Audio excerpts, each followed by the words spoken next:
एक एक्सपेरिमेंट के बारे में सोचिए। किसी दुकान में एक चीज़ रखी है, हर दिन वहाँ होती है, हर किसी के लिए, कोई भी कभी भी उसे ले सकता है।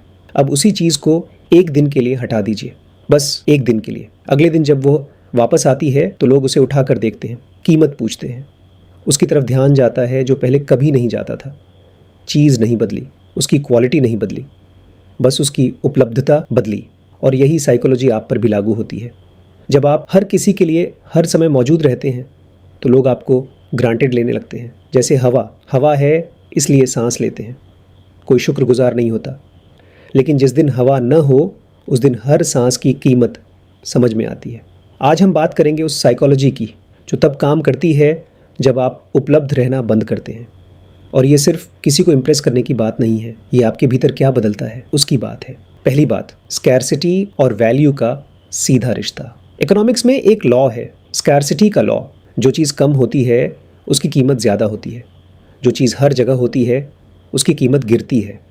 लेकिन ये सिर्फ बाजार का नियम नहीं है, ये मानवीय मन का नियम है। जब आप किसी के हर मैसेज का तुरंत जवाब देते हैं, हर बुलावे पर दौड़ते हैं, हर ज़रूरत पर खुद को मिटा देते हैं, तो आप उनके दिमाग में एक मैसेज प्लांट कर रहे होते हैं। वो मैसेज है कि आप हमेशा अवेलेबल हो, और जो हमेशा अवेलेबल हो उसकी ज़रूरत कभी तीव्रता से महसूस नहीं होती। साइकोलॉजिस्ट्स इसे प्रेडिक्टेबिलिटी इफ़ेक्ट कहते हैं। जब किसी का बिहेवियर पूरी तरह प्रेडिक्टेबल हो जाता है तो ब्रेन उस इंसान को बैकग्राउंड में डाल देता है, जैसे घर की दीवार। आप उसे नोटिस नहीं करते जब तक वह वहाँ है, लेकिन जब वो हट जाए तो घर अधूरा लगता है। तो सवाल ये है कि आप किसी की दीवार बनना चाहते हैं या उनकी खिड़की।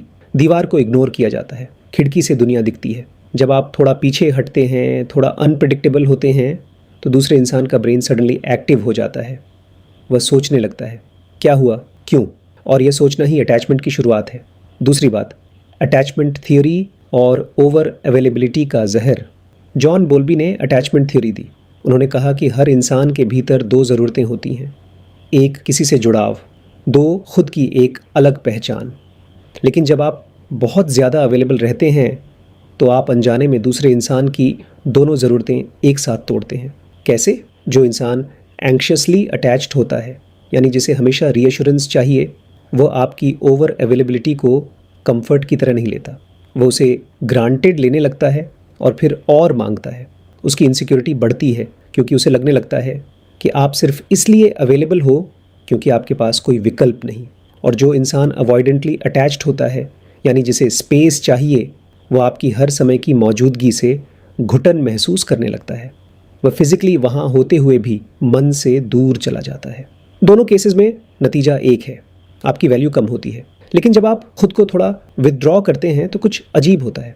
एंक्शियसली अटैच्ड इंसान को अचानक आपकी ज़रूरत तीव्रता से महसूस होने लगती है। अवॉइडेंट इंसान को स्पेस मिलता है और वह स्वाभाविक रूप से वापस खींचता है। ये मैनिपुलेशन नहीं है, ये साइकोलॉजी है। और ये साइकोलॉजी तब काम करती है जब आप जेन्युइनली खुद को पहले रखना शुरू करते हैं। तीसरी बात, परस्यूअर डिस्टेंसर डायनामिक। रिलेशनशिप साइकोलॉजी में एक पैटर्न है जिसे परस्यूअर डिस्टेंसर डायनामिक कहते हैं। इसमें होता यह है कि जो इंसान ज़्यादा परस्यू करता है, यानी ज़्यादा मांगता है, ज़्यादा पीछा करता है, वह ऑटोमेटिकली वीकर पोजीशन में आ जाता है। और जो डिस्टेंस बनाता है वह ऑटोमेटिकली ज़्यादा डिज़ायर्ड हो जाता है। ये कोई खेल नहीं है, ये एक गहरा साइकोलॉजिकल पैटर्न है। सोचिए अपनी ज़िंदगी में, जब किसी ने आपको इग्नोर किया, आपकी उत्सुकता बढ़ी। जब किसी ने हर पल आपको मैसेजेस किए, आपकी उत्सुकता कम हुई। ये आपकी कमी नहीं है, ये ह्यूमन ब्रेन का डिज़ाइन है। अब सवाल यह है कि आप इस पैटर्न में कहाँ खड़े हैं? क्या आप हर रिश्ते में परस्यूअर बन जाते हैं, हर जगह पहले मैसेज करते हैं, हर जगह पहले माफ़ी मांगते हैं, हर बार पहले झुकते हैं? अगर हाँ, तो आपने खुद को ऐसी पोजीशन में रख दिया है जहाँ से निकलना मुश्किल है, क्योंकि दूसरा इंसान सीख चुका है कि चाहे कुछ भी हो आप वापस आ जाएंगे। जब आप ये पैटर्न तोड़ते हैं, जब आप रुकते हैं, जब आप उस मैसेज का जवाब देने में समय लेते हैं, जब आप किसी की बात पर तुरंत रिएक्ट नहीं करते, तब कुछ बदलता है। दूसरा इंसान सडनली परस्यूअर बन जाता है और आप डिस्टेंसर। और ये शिफ्ट सिर्फ उस रिश्ते को नहीं बदलता, ये आपको बदलता है। आपके भीतर एक नई क्लैरिटी आती है कि कौन जेन्युइनली आपको चाहता है और कौन सिर्फ आपकी अवेलेबिलिटी को। चौथी बात, ऊर्जा जहाँ जाती है वहाँ बढ़ती है। विलियम जेम्स जिन्हें अमेरिकन साइकोलॉजी का जनक कहा जाता है, उन्होंने कहा था कि अटेंशन ही रियलिटी को शेप करती है। जब आप हर किसी के लिए अवेलेबल रहते हैं तो आपकी अटेंशन बिखरी हुई होती है, थोड़ी यहाँ थोड़ी वहाँ, और जहाँ अटेंशन बिखरी हो वहाँ कोई गहरा काम नहीं होता। लेकिन जब आप खुद को कुछ रिश्तों से, कुछ सिचुएशन से विथड्रॉ करते हैं तो वो ऊर्जा कहीं तो जाती है, वो जाती है आपके पास। अचानक आपके पास सोचने का समय होता है, कुछ नया शुरू करने की हिम्मत होती है। वे काम होते हैं जो आप बरसों से टाल रहे थे, क्योंकि आप दूसरों की प्रायोरिटीज़ में इतने डूबे थे कि अपनी प्रायोरिटीज़ दिखती ही नहीं थी।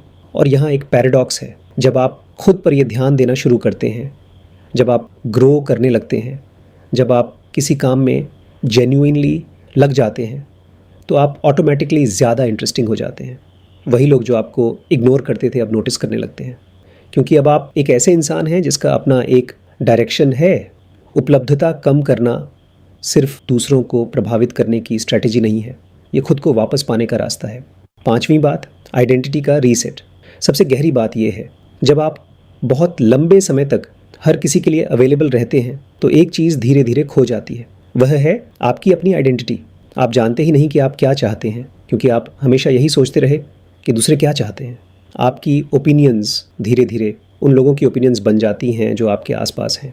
आपके मूड उनके मूड से चलते हैं। साइकोलॉजी में इसे एनमेशमेंट कहते हैं।